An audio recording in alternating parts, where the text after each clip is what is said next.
आप सभी को बचपन से यही बताया गया होगा कि शिव जी का ना आदि है और ना ही अंत, अर्थात भगवान शिव न तो जन्मे हैं और न ही कभी मृत्यु को प्राप्त होते हैं।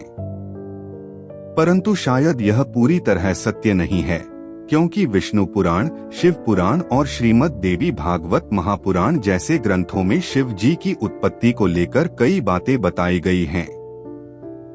श्रीमद् देवी भागवत महापुराण में तो यहाँ तक कहा गया है कि शिव जी के माता पिता भी हैं। अब सवाल उठता है, आखिर कौन है शिव जी के माता और पिता? कुछ लोगों का मानना है कि ब्रह्मा जी ही शिव जी के पिता हैं, क्योंकि विष्णु पुराण में वर्णित एक कथा के अनुसार शिव जी का एक बाल स्वरूप है, जिसे हम रुद्र के नाम से जानते हैं, और इस रुद्र रूप के पिता स्वयं ब्रह्मा माने जाते हैं। लेकिन क्या यही संपूर्ण सत्य है? और जो शिव संपूर्ण ब्रह्मांड को ज्ञान और वैराग्य का मार्ग दिखाते हैं, उन्होंने स्वयं यह ज्ञान कहां से प्राप्त किया? तो आइए जानते हैं शिव जी के जन्म का असली रहस्य। लेकिन उससे पहले, यदि आप शिव भक्त हैं, तो इस वीडियो को लाइक करें और कमेंट में जरूर लिखें, हर हर महादेव। अब यदि हम शिव पुराण की बात करें, तो वहाँ स्पष्ट रूप से कहा गया है कि शिव जी अजन्मा हैं, अर्थात उनका कोई जन्म नहीं हुआ। वे स्वयंभू हैं, यानी कि वे स्वयं ही प्रकट हुए हैं, किसी से उत्पन्न नहीं हुए। तो क्या इसका मतलब यह हुआ कि शिव जी के न तो माता हैं और न ही पिता? लेकिन वहीं दूसरी ओर विष्णु पुराण में यह भी उल्लेख मिलता है कि विष्णु जी की नाभि से उत्पन्न कमल से ब्रह्मा जी की उत्पत्ति हुई और उनके माथे के तेज से शिव की उत्पत्ति हुई, जिसके कारण शिव जी को ज्यादातर समय ध्यान मुद्रा में दिखाया जाता है। लेकिन शिव पुराण में तो इसका उल्टा लिखा मिलता है, जिसके अनुसार एक बार जब शिव जी अपने घुटनों को मल रहे थे, तो उनके घुटनों के मैल से श्री हरि विष्णु की उत्पत्ति हुई। अब इस मामले में तो दोनों पुराणों में अलग अलग बातें बताई गई हैं। परंतु विष्णु पुराण की एक और कथा के अनुसार ब्रह्मा ही शिव जी के पिता हैं। क्या यह सच है? तो चलिए जानते हैं इसकी सच्चाई। लेकिन उस कथा को समझने से पहले एक और कथा को जान लेते हैं, जो काफी ज्यादा प्रसिद्ध है। और इसी कथा के अनुसार शिवजी को आदि अनादि का दर्जा मिला, यानी कि ना ही उनका कोई शुरुआत है और ना ही अंत। दरअसल एक समय की बात है, भगवान विष्णु और ब्रह्मा में यह बहस छिड़ गई कि उन दोनों में से कौन ज्यादा महान है। ब्रह्मा को अपने सृष्टिकर्ता और सृष्टि को रचने का अभिमान था, वहीं विष्णु को इस जगत के पालनहार होने का घमंड था। दोनों के बीच की बहस काफी बढ़ गई और तभी दोनों के बीच में एक विशालकाय खंभा आ खड़ा हुआ। उस खंभे के अंदर से आवाज आई कि जो भी इस खंभे का आखिरी हिस्सा खोज लेगा वही सर्वश्रेष्ठ होगा। यह सुनकर दोनों ने खंभे का आखिरी छोर खोजने का निर्णय लिया। ब्रह्मा जी ने एक हंस का रूप धारण किया और खंभे का ऊपरी हिस्सा खोजने के लिए उड़ चले। वहीं विष्णु ने एक वराह का रूप लिया और खंभे का निचला हिस्सा खोजने को निकल पड़े। हजारों वर्षों तक खोजने के बावजूद दोनों को उसका आखिरी छोर नहीं मिला, जिसके पश्चात वे थक हार कर वापस लौट आए। अंततः खंभे के भीतर से शिव जी प्रकट हुए। यह कथा यह दर्शाती है कि शिव जी ना तो आदि है और ना ही अंत।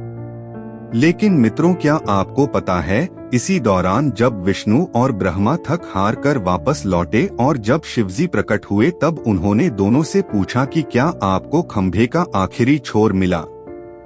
विष्णु ने निराशा भरे शब्दों में कहा कि मैं इसका आखिरी हिस्सा खोजने में असफल रहा। परंतु ब्रह्मा जी ने यह झूठ बोला कि वह इसका आखिरी हिस्सा खोजने में सफल रहे।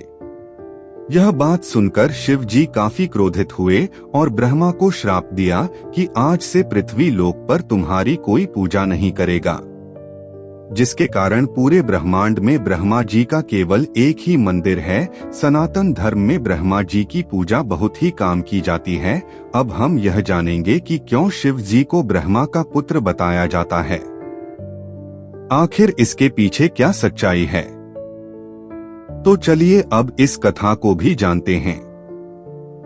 विष्णु पुराण के अनुसार सृष्टि के प्रारंभिक काल में जब सब कुछ यानी कि पूरा ब्रह्मांड जलमग्न था, ना कोई देवता ना दानव और ना ही कोई जीव जंतु, तब केवल श्री हरि विष्णु ही क्षीर सागर पर शेषनाग पर विश्राम कर रहे थे और उनकी नाभि से निकले कमल से ब्रह्मा जी की उत्पत्ति हुई।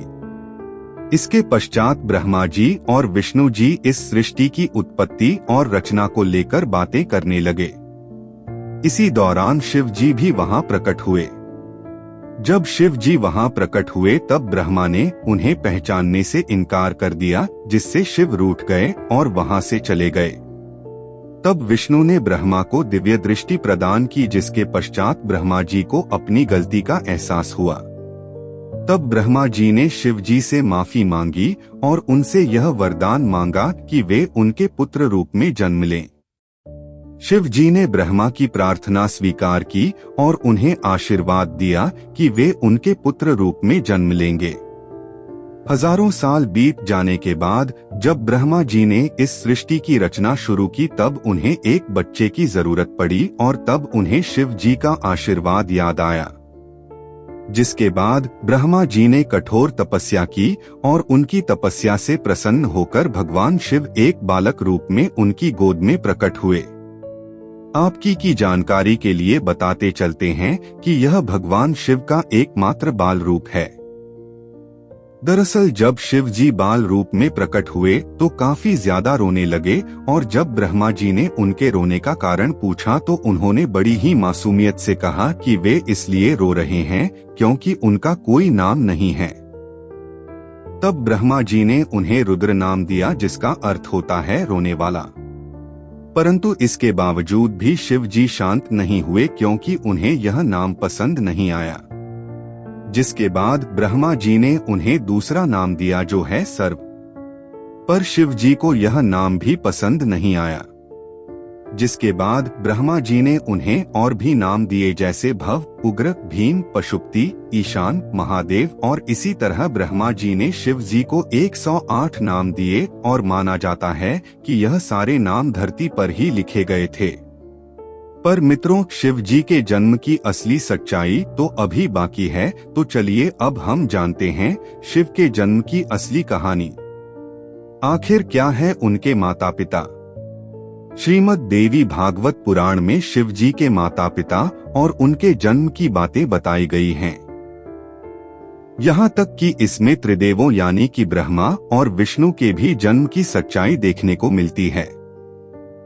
दरअसल जब हम शिव कहते हैं तो वह निराकार ईश्वर की बात होती है, और जब हम सदाशिव कहते हैं तब ईश्वर महान आत्मा की बात होती है, और जब हम शंकर या महेश कहते हैं तो सती या पार्वती के पति महादेव की बात होती है। बस बहुत से भक्त यह अंतर नहीं कर पाते और सभी को समान मानते हैं। अब श्रीमद् देवी महापुराण के अनुसार देखा जाए तो एक बार की बात है, नारद जी ने अपने पिता ब्रह्मा से पूछा कि इस सृष्टि की शुरुआत किसने की है, और साथ ही भगवान शिव, विष्णु और आपके पिता कौन हैं? तब ब्रह्मा ने उत्तर देते हुए कहा कि प्रकृति रूपी माँ दुर्गा और काल सदाशिव ही उनके माता पिता हैं, और उन्होंने ही त्रिदेवों यानी कि ब्रह्मा, विष्णु और शिव की रचना की है। शिव पुराण के अनुसार भी काल सदाशिव और पराशक्ति अंबिका ही शिव के माता पिता हैं, और इन सब में भी श्रेष्ठ हैं काल सदाशिव, क्योंकि उन्होंने ही पराशक्ति अंबिका की भी रचना की, जिनकी 8 भुजाएं थी और वे प्रकृति रूपी माँ दुर्गा भवानी कहलाई। बहुत प्राचीन समय की बात है, जब कुछ भी नहीं था, ना आकाश, ना धरती, ना जीवन। उस समय केवल एक ही शक्ति थी, काल स्वरूप सदाशिव। वही आदि परमेश्वर हैं जिनसे सब कुछ उत्पन्न हुआ। सदाशिव के भीतर ही शक्ति रूप में दुर्गा भी विद्यमान थी। दोनों मिलकर काशी के आनंद वन में विचरण कर रहे थे। एक दिन दोनों के मन में यह विचार आया कि अब इस ब्रह्मांड में कुछ और प्राणियों की रचना की जानी चाहिए ताकि इस सृष्टि का विस्तार हो सके। उन्होंने सोचा कि किसी और पुरुष को पैदा किया जाए जो इस सृष्टि की जिम्मेदारी उठाए ताकि वे दोनों स्वयं निर्वाण की अवस्था में जा सकें, यानी मोक्ष में लीन होकर ध्यान और शांति में स्थित हो सके। इसी उद्देश्य से सदाशिव ने अपने बाएं अंग से भगवान विष्णु को प्रकट किया। इसका मतलब यह है कि उन्होंने अपने शरीर के एक हिस्से से विष्णु को जन्म दिया। इसके बाद सदाशिव और दुर्गा ने एक और योजना बनाई और वह थी ब्रह्मा जी का जन्म। इस बार उन्होंने अपने दाएं अंग से ब्रह्मा को उत्पन्न किया और तुरंत ही विष्णु की नाभि से निकले कमल के फूल पर उन्हें बैठा दिया। वही कमल ब्रह्मा जी का आसन बना। अब जब ब्रह्मा जी उस कमल से उत्पन्न हुए तो उन्होंने सृष्टि निर्माण का कार्य अपने हाथ में लिया। लेकिन एक समय ऐसा आया जब ब्रह्मा और विष्णु के बीच यह विवाद हो गया कि उन दोनों में कौन श्रेष्ठ है, कौन सर्वोच्च है। दोनों की लड़ाई बढ़ने लगी। तभी अचानक एक बहुत बड़ा प्रकाश स्तंभ उनके बीच प्रकट हो गया। जिस कथा की जानकारी हम आपसे पहले ही साझा कर चुके हैं, दरअसल उस प्रकाश स्तंभ से एक दिव्य वाणी आई। वह खुद ज्योतिर्लिंग रूप में काल थे। उन्होंने ब्रह्मा और विष्णु से कहा, पुत्रों, तुम दोनों ने बहुत तपस्या की है और इसी कारण तुमने मुझसे दो विशेष कार्य प्राप्त किए हैं। एक है सृष्टि का कार्य यानी कि जन्म देना जो ब्रह्मा जी का काम है, और दूसरा है पालन का कार्य यानी कि सृष्टि को चलाना जो विष्णु जी का काम है। इसी प्रकार मेरा एक और रूप है रुद्र, जिससे मैंने संहार यानी कि विनाश के कार्य के लिए उत्पन्न लिया है। लेकिन काल सदाशिव ने यह भी स्पष्ट किया कि एक कार्य ऐसा है जो कोई नहीं कर सकता और वह है कृपा करना। यह केवल सदाशिव ही कर सकते हैं।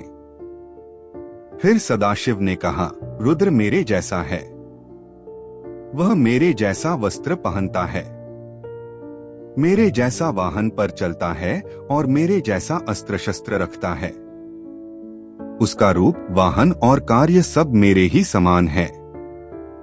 इस प्रकार यह कथा हमें बताती है कि इस संपूर्ण ब्रह्मांड की रचना सदाशिव और शक्ति रूपी दुर्गा से हुई है। ब्रह्मा, विष्णु, रुद्र, महेश ये सभी उनके अंश हैं और उन्होंने अलग अलग कार्यों की जिम्मेदारी ली है ताकि सृष्टि ठीक तरह से चल सके। पर मित्रों, शिव जी की कहानी यहीं पर खत्म नहीं होती।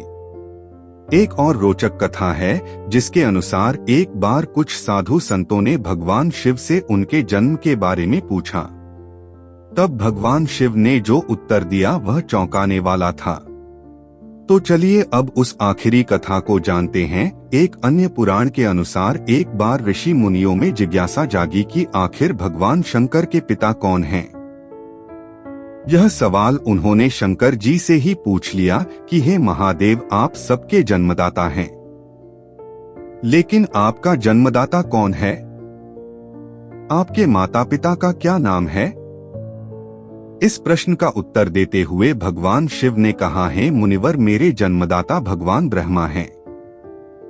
मुझे इस सृष्टि का निर्माण करने वाले भगवान ब्रह्मा ने जन्म दिया है।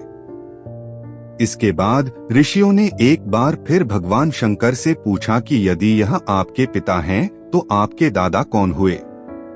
तब शिव ने उत्तर देते हुए कहा कि इस सृष्टि का पालन करने वाले भगवान श्री हरि अर्थात भगवान विष्णु ही मेरे दादाजी हैं। भगवान की इस लीला से अनजान ऋषियों ने फिर से एक और प्रश्न किया कि जब आपके पिता ब्रह्मा हैं, दादा विष्णु, तो आपके परदादा कौन हैं? तब शिव ने मुस्कुराते हुए उत्तर दिया कि स्वयं भगवान शिव। इसके बाद ऋषि मुनि समझ गए कि शिव जी से बढ़कर ना कोई है ना कोई होगा। वैसे मित्रों, क्या आपको पता है कि भगवान शिव को उनके आभूषण कहाँ से मिले? शिव जी अपने शरीर पर कई प्रकार के आभूषण धारण करते हैं, जैसे गंगा, चंद्रमा, वासुकी नाग, त्रिशूल, डमरू, भस्म आदि। लेकिन आखिर उन्हें ये सारे आभूषण और शस्त्र कहाँ से प्राप्त हुए और क्या है नंदी का रहस्य जो आपको भी हैरान कर देगा? जानने का प्रयास करेंगे एक और नई वीडियो के साथ। परंतु इस कथा का मुख्य तात्पर्य यही है कि शिव जी आदि अनादि हैं, वही प्रारंभ हैं और वही अंत भी।